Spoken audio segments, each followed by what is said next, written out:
మేకా రాస్తూ ఉన్నాడు. ఈ యొక్క మేకా పెద్ద చిన్న ప్రవక్తే. యోతాము, ఆహాజు, ఇస్కియాను యోధా రాజుల దినాల్లో ఆ షోమ్రోన్లో గూర్చి యెరూషలేమును గూర్చి ఆయన కలిగిన దర్శనం ఇది. అక్కడ రాజులు ఉన్నారు కాబట్టి యోతాము, ఆహాజు, ఇస్కియా అనే యోధా రాజులు. ఆ టైంలో మొదట వచ్చిన నుంచి మీరు చూస్తే మొదటి అధ్యాయం ఆ రాజుల కాలంలో ఈ ప్రవక్త ఉన్నాడు. ఈ ప్రవక్తకు కలిగిన దర్శనాన్ని ఆ యొక్క ఎన్నో రాశాడు. ఇతను యేసుప్రభు పుట్టుకన గురించి కూడా రాశారు. ఆయన ఎలా పుడతాడు, బెత్లెహేములో 5:2 చూస్తాం. బెత్లెహేము ఎఫ్రాతా, యోదావారి కుటుంబంలో స్వల్ప గ్రామమైనను నా కొరకు ఇశ్రాయేలును ఏలబోవాడు నీలో నుండి వచ్చును. పురాతన కాలం మొదలుకొని శాశ్వత కాలం వరకు ఆయన ప్రత్యక్షమగుచుండను. ఆ రాజు ఎలాంటి వాడంటే, ఆ రాజులు మన యోధా రాజులు పరిపాలించారు, కానీ ఈ రాజు పురాతన కాలం మొదలుకొని శాశ్వత కాలం వరకు ఆయన ప్రత్యక్షమవుతాడు. పురాతన కాలం అంటే ఎండింగ్, అదే ఎక్కడైతే పురాతనమైంది ఓల్డ్ది, అది ఎక్కడైతే బిగిన్ అయింది అక్కడి నుంచి కూడా పురాతన కాలం మొదలుకొని శాశ్వతమైన ఇటర్నల్ లైఫ్ వరకు కూడా ఆయన ప్రత్యక్షమవుతాడు అని. బెత్లెహేము ఎఫ్రాతా, బెత్లెహేములో యేసు ప్రభు పుట్టాడు. యోదావారి కుటుంబంలో స్వల్ప గ్రామమైనను నా కొరకు ఇశ్రాయేలును ఏలబోవాడు. ఏలేదెవరు? ఇప్పుడు మనల్ని ఎవరు వెళ్తున్నారు? రాజులు వెళ్తారు. ఇప్పుడు మనకు ప్రధానమంత్రి మోడీ వెళ్తున్నాడు మన దేశాన్ని, అంతే కదా. మన ఆ రాజుల దినాల్లో ఆయన రాజులు వేలారు, కానీ ఇక్కడ రేవంత్ రెడ్డి ఇప్పుడు వెళ్తున్నాడు. అంటే మీరు అనేది ఏలేవారు ఎవరు అంటే, ఈ ఏలేవారు ఎవరంటే నా కొరకు ఇశ్రాయేలును ఏలబోవాడు నీలో నుండి వస్తాడు. ఆ ఏలే రాజు కింగ్ ఎక్కడి నుంచి వస్తాడు? మీలో నుండే వస్తాడు. బెత్లెహేములో పుడతాడని ప్రవచనం చెప్పారు. యేసుప్రభు పుట్టక ముందు చెప్పింది ప్రవచనం. మీకా చెప్పాడు. ఈ యొక్క పాత నిబంధన గ్రంథంలో ఆదికాండం 3:15 నుంచి, యెషయా గ్రంథం 9:6-7 నుంచి యేసుప్రభుల వారిని గురించి ప్రవచనాలు చెప్తూ భక్తులు రాశారు. అది కొత్త నిబంధనలో మనకు నెరవేరినట్లు చూస్తాం. అందుకే ప్రియులారా, అలాంటి యొక్క ప్రవచనాన్ని కూడా ఈ మేకా చెప్పాడు. ఆ మేకా గ్రంథంలో ఇప్పుడు మనం చదివిన భాగాన్ని ప్రభువును ఆరాధించడానికి చదివినాం. ఏమంటే 6 నుంచి ఏమి తీసుకొని, ఇప్పుడు ఆ యొక్క దేవాది దేవుడు మన కొరకు ఆ చేసిన బలియాగాన్ని నేను ఏమి తీసుకొని వచ్చి యెహోవాను దర్శించను క్వశ్చన్ అనమాట. అంటే ఆయన దర్శించడానికి ఏమి తీసుకురావాలి అని, ఏమి తీసుకొని వచ్చి ఆయనను దర్శిస్తాం, ఏమి తీసుకొని వచ్చి ఆయన్ను ఆరాధిస్తాం, ఏమి తీసుకొని వచ్చి ఆ మహోన్నతుడైన దేవునికి నమస్కారం చేతును అంటే, ఆయన మహోన్నతుడు, ఉన్నతమైన స్థలాల్లో ఉన్న దేవుడు. ఆయన ఏమి తీసుకొని వచ్చి నేను ఆరాధన చేయాలి అని ఆయన అంటున్నాడు. దహన బలులు, ఏడాది దూడలను అర్పించి దర్శించునా అంటే దహన బలు అర్పించాలా? ఆయన దహన బలు కోరట్లేదు కదా. ఒకవేళ దూడలను అర్పించాలా? ఆ మేకలు, గొర్రెలను ఆయన కోరుకోవట్లేదు కదా. ఆ రక్తము నాకు, అందుకే రక్తము చిందించకుండా పాపక్షమాపణ కలగదు. మరి ఏ రక్తము చిందించాలి?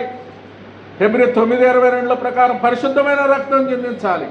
ఎవరో పరిశుద్ధ రక్తం చిందించడానికి మరి ఎవరున్నారు ఈ లోకములు అంటే ఆ ప్రవచనాలు. అందుకు దేవాది దేవుడు తను తాను తగ్గించుకొని నరవతారిగా వచ్చి ఆయన నీ కొరకు నా కొరకు ఆ కలువరి శిలువలో మరణించాల్సి వచ్చింది. ఈ దర్శనము అన్యులైన వారు అందరికీ తెలియదు. అందరికీ ఇది తెలియదు, చెప్పినా వినరు. మనకు తెలుసుకున్న నువ్వు నేను, ఇప్పుడు మా తాతకు తెలియదు, మా ముత్తాతకు అసలు తెలియదు, మా నాన్నకు కూడా తెలియదు, నాకు తెలిసింది. మరి నేను అన్యుడనే ఏమంటారు? ఇప్పుడు మీకు కూడా అంతేనన్నా. కొంతమందికి తెలియదు. ఈ యొక్క రహస్యాన్ని తెలుసుకునే వరకు కూడా ప్రకటిస్తుంటారు. ఆ దినాల్లో అట్లా ప్రకటించుకుంటూ వచ్చారు. మన దేశానికి తోమ ప్రకటించుకుంటూ వచ్చాడు దక్షిణ భారతదేశం. తర్వాత జాన్ క్లెఫే అని ఆ యొక్క ఏపీలో కొంత ప్రకటించుకుంటూ వచ్చాడు. ఒక్కసారి 2022 మంది బాప్తీసాలు ఇచ్చాడు. 20 సంవత్సరాలు చెప్పిన ఎవరు నమ్మలా. ఆయన వద్దని వెళ్ళిపోవాలనుకుంటే దేవుడు దర్శించి ఆయన ప్రార్థన వినాలా అన్నారు. తర్వాత ఒరిస్సాలో ఎవరు చేశారు? గ్రహం స్ట్రైన్స్ చేశారు. ఆయన కూడా చంపేశారు. ఆయన పిల్లలు ఇద్దరిని కలిసి సజీవ దహనం చేశారు. ప్రకటిస్తున్నారు ఆనాటి నుంచి మన దేశానికి వచ్చి. మనోళ్ళు వినట్లేదు, ఎంతగానో ప్రకటిస్తున్నారు. తర్వాత నార్త్ పోతే అగస్టిన్ అని అక్కడికి వెళ్తే మీరు పంజాబ్లో కాదు ఆ యొక్క సింగ్ అని, ఆ పంజాబ్ నుంచే భక్త్ సింగ్ గారు వచ్చారు. ఇప్పుడు మన భక్త్ సింగ్ గారు కూడా అక్కడి నుంచే, సాధు సుందర్ సింగ్ గారు కూడా. చూడండి భక్తులను ఎట్ట లేపారు అన్యులను. దేవుని యొక్క ఉద్దేశాలు వేరు, సంకల్పాలు వేరు. ఆ ప్రణాళికలు అలా దర్శించుకుంటూ వచ్చి ఆ మహోన్నతుని దేవుని ఎలా దర్శించాలో తెలియట్లేదు. కొంతమంది దీన్ని తీసుకొని నానా రకాలుగా ఇప్పుడు చేస్తున్నారు. ఏమి దర్శించి ఇప్పుడు అంటున్నారు ఇక్కడ, దహన బలులు ఎడారితోనే అర్పించి దర్శించునా, ఆయన దహన బలులు కోరడు, వేల కొలది పొట్టేళ్ళు వేలాది నదులంత విస్తార తైలాన్ని నేను ఆయనకు సంతోషం కలుగజేయనా, నేను వేలాది పొట్టేళ్ళు ఇవ్వాలంటే ఇస్తా. మీరు చూడండి, పొట్టేళ్ళు ధర్మశాస్త్రము యేసు ప్రభువుని తెలియకముందు ఉదయకాలమనే లేచి యోబు బలిని అర్పించేవాడు తన పిల్లల కొరకు. తెలుసా అండి? ఉదయకాలం లేచి ఏం చేసేవాడు? రోజుకు ఒక బలి అర్పించేవాడు. మనం అర్పిస్తామా? పిల్లల గురించి ఎంత పట్టింపు ఉందో చూడండి యోబుకి. ఆనాడే ప్రతిరోజు దహన బలి అర్పించాడన్న. మీరు చూడండి యోబు గ్రంథం. అంటే మనకు చాలామంది ఈ యొక్క మర్మాలు అంటే తెలుసుకోకుండా ఏదో మాట్లాడుతూ ఉంటాం. 2వ వచనం,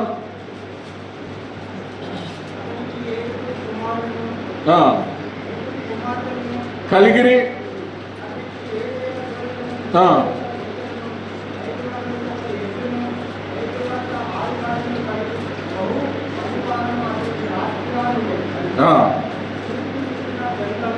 తూర్పు దిక్కు జనులందరూ అతడు గొప్పవాడిగా,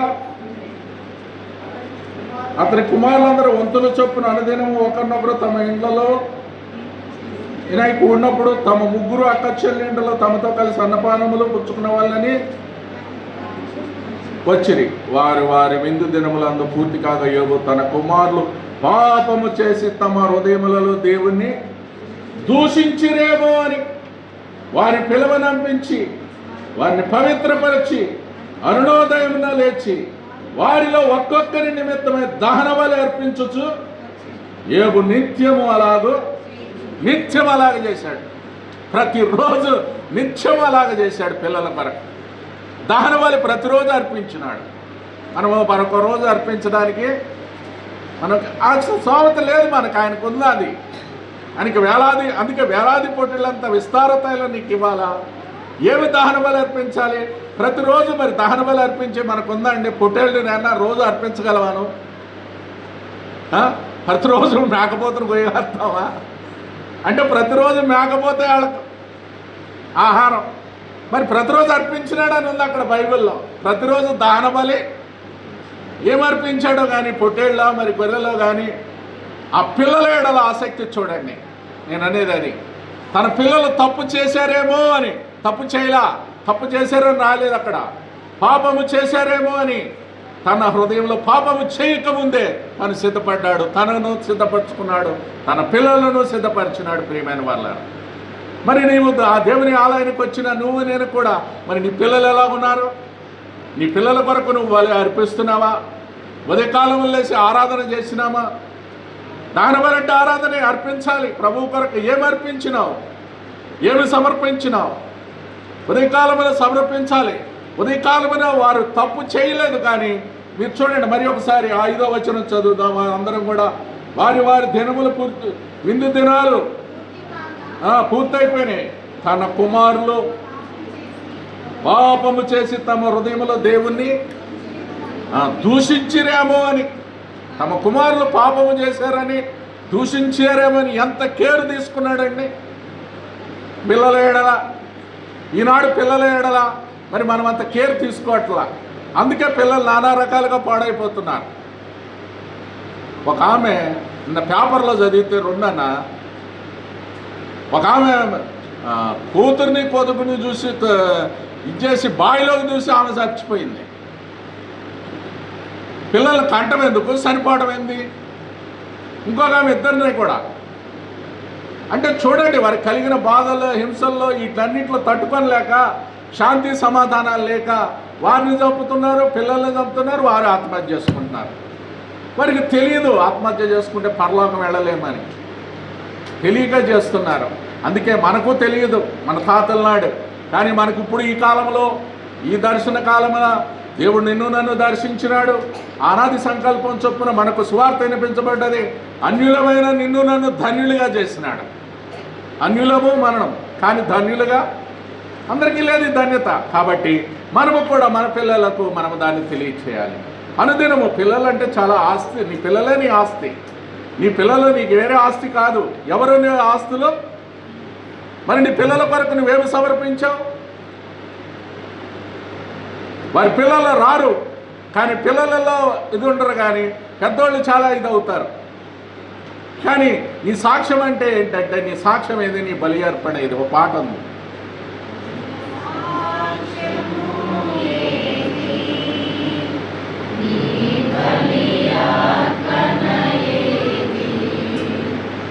నీ సాక్ష్యము ఏది?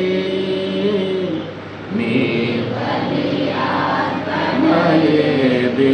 ప్రభు యేసునంగీకరించి జాగు చేసేదవేలా, ప్రభు యేసునంగీకరించి నిద్రించెదవేలా, మేల్కో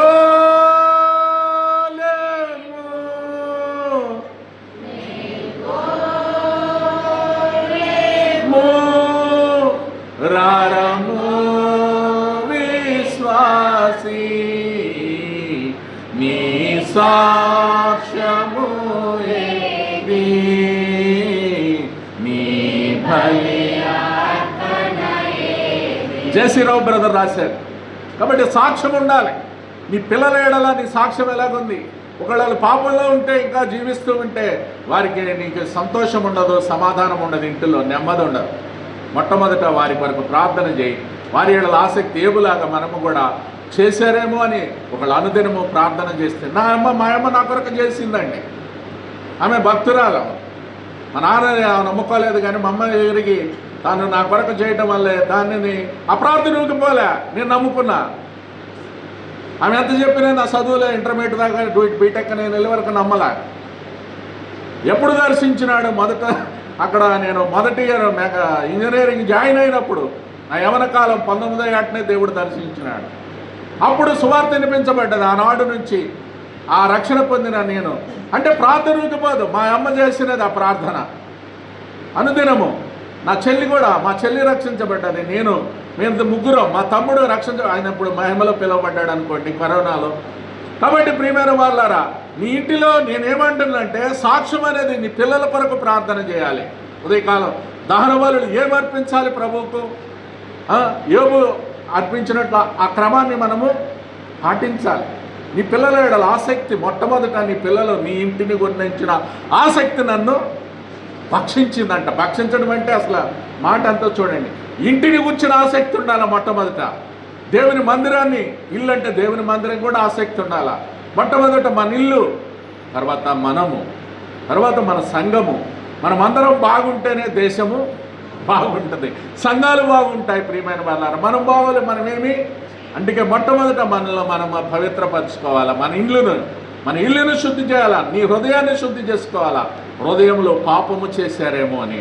అందుకే హృదయం అన్నిటికంటే మోసకరమైంది, ఘోరమైన వ్యాధి ఉంది, జబ్బు, పాపము, రోగం ఉంది అందులో. ఆ పాపాన్ని మొట్టమొదట తీసేయాలని అనుదినము దహన బలి అర్పించినాడు తన పిల్లల కొరకు యోబు. అందుకే ప్రియమైన వాళ్ళని ఇక్కడ అన్నాడు 7వ వచనం, వేల కొలిది పొట్టేళ్ళు, వేలాది నదులంత విస్తార తైలము ఆయనకు సంతోషం కలుగజేయనా యోబు అర్పించాడు ఆనాడు. కానీ ఈ నూతన నిబంధనకు వచ్చినప్పుడు గొర్రె పిల్లగా యేసు ప్రభు వధించబడ్డాడు అనుదినము. కాబట్టి ఆయన అమూల్యమైన రక్తంతో నీకు నాకు విమోచన కలిగింది. ఆ విమోచన ఇప్పుడు అలాగా ప్రతిరోజు దహన బలి అర్పించాల్సిన అవసరం లేదు, అది కొట్టివేశాడు. కాబట్టి అనుదినము ఇప్పుడు ఆయనే రక్తము గార్చాడు. కాబట్టి ఆ రక్తాన్ని జ్ఞాపకం చేసుకుని, అది అమూల్యమైన రక్తం, గొర్రెపిల్ల క్రీస్తు రక్తము. ఆ గొర్రెపిల్లకు వధించబడ్డాడు. కాబట్టి 3వ వాగ్దానం, గొర్రెపిల్ల జీవజలముల బుగ్గల యొద్దకు ఆయన వారిని.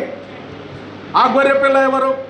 ఇదిగో లోకపాపములను మోసుకొని పోవు దేవుని వధించబడిన గొర్రెపిల్ల. అది ఆ గొర్రెపిల్ల యొద్దకు నిన్ను నన్ను తీసుకొని వచ్చాడు. ఇప్పుడు ఆ దహన బలి అవసరం లేదు, ఆయనే వధించబడ్డాడు నీ పక్షాన నా పక్షాన.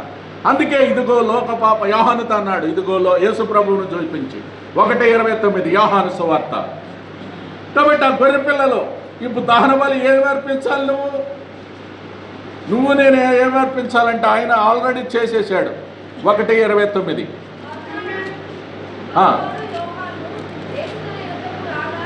చూచి ఇదిగో లోకము పాపమును మోసుకొని పోవు. ఎవరు మోసుకొని పోయారు పాపాన్ని? లోకములో ఉన్నది ఎవరు? దేవుడు లోకమును ఎంతో, ఆ లోకములో ఉన్న పాపాన్ని అంతా తన వీపు మీద మోసుకొని పోయానని ఉంది 1:29. కాబట్టి ఆయన ఇప్పుడు నువ్వు చేయాల్సిందేమీ లేదు దహన బలి. ఆయన మన పక్షాన ఆల్రెడీ ఇస్ డన్ చేసేసాడు. ఆయన విమోచించాడు. గొర్రెపిల్లగా వధించబడినది ఆ గొర్రెపిల్ల. కాబట్టి ఆ వధించబడిన గొర్రెపిల్ల రక్తము అమూల్యమైనది. పేతురులు అంటాడు పరిశుద్ధమైనది.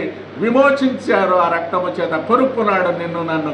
ఇప్పుడు నువ్వు నేను చేయవలసిందేమీ లేదు, ఆల్రెడీ ఆయన చేసేసాడు. కాబట్టి ఆ రక్తాన్ని మనము దలుచుకొని ప్రభువుని మనం ఆరాధించడానికి వచ్చినాం. కాబట్టి ప్రియులారా, అలాంటి గొప్ప దేవుణ్ణి, అలాంటి మహోన్నతుడైన దేవుణ్ణి నువ్వు ఆరాధన చేయడానికి వచ్చినావు.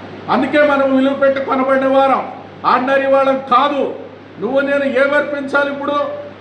అందుకే ఆయనకు ఏమర్పించలేము, కానీ విరిగి నలిగిన హృదయమే ఆయనకి ఇష్టమైన బలి. ఇప్పుడు విరిగి నలిగిన హృదయం కావాలి ఆయనకు. ఆయనకి ఇష్టమైంది ఏం కోరుకుంటున్నాడంటే నిన్ను నన్ను. నీ ఆస్తులు అంతస్తులు ఆయన కోరట్లేదు, నీ అందచందాలు ఆయనకు కావట్లేదు. ఆయనకు కావలసింది విరిగి నలిగిన మరి ఆ హృదయం ఇచ్చావా? దేవుడు ఉన్నతమైన స్థలాలు ఉన్న దేవుడు. ఆయన రెండో ఎక్కడ నివసిస్తాడు? దేవుడు ఎక్కడ ఉంటాడండి అమ్మా? మన ప్రైజ్ లార్డ్. కాబట్టి ఆయన మన హృదయంలో ఉంటాడు. రెండోది ఇంకొక స్థలము పరలోకం. Praise Lord. కాబట్టి పరలోకంలో మొదటి స్థలం, రెండోది ఆయన ఎక్కడ లేడు దేవుడు. కాబట్టి మరి నీ విరిగిన హృదయం దేవునికి ఇచ్చావా? ఏమో తన హృదయంలో పిల్లలు దూషించారేమని, హృదయంలో పాపం చేశారేమని బలి అర్పించాడు. మరి నీ హృదయంలో పాపం పోయిందా? పాపం పాకపోతే ఆ విరిగి నలిగిన హృదయం దేవునికి కావాలి. కాబట్టి అది అడుగుతున్నాడు దేవుడు. నీ రోత హృదయాన్ని అడుగుతున్నాడు కానీ ఏమి. కాబట్టి ఆ హృదయాన్ని దేవునికి ఇస్తే చాలు ప్రియులారా. అలాంటి ఉన్నతమైన స్థలాల్లో నివసించిన దేవుడు, పరిశుద్ధుడైన దేవుడు, అలాంటి దేవుణ్ణి కలిగిన నువ్వు నేను ధనిలం ఒక రకంగా. కాబట్టి